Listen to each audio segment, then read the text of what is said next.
amazing to me how many couples get together and they've been living together for a couple of years and they've never talked about, oh, by the way, do you want to have kids or not?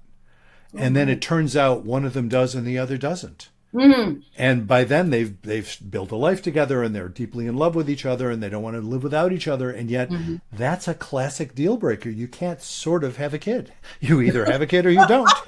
You're a parent. You know that. You can't kind of have a kid. You either have one or you don't have one.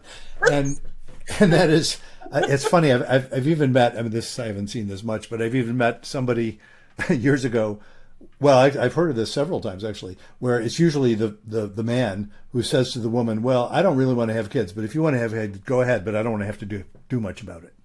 And if the woman agrees to that, she's in for a load of trouble.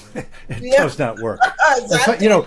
Sometimes they go ahead and then the man ends up just loving his children after all, and it's okay. But sometimes that doesn't work out so well. So the point being that, it's amazing that people will get together and not even talk about that, or they won't talk about, gee, where do you want to live, or what kind of life do you want to lead, or things like, gee, what's important to you in terms of your religion or cultural issues or whatever. Yes.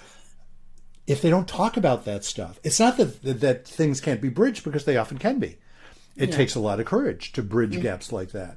But, things like the kid thing typically can't be bridged. It's either someone changes their mind or it isn't going to work. But there's lots of cultural bridges that you can find ways across, but not if you're panicked about them, or not if you refuse to talk about them. It's just amazing to me that, people will get together in the heat of attraction and, it'll be all intimacy, but no stability. And that, as I describe it, that's why I call it stability. It's unstable.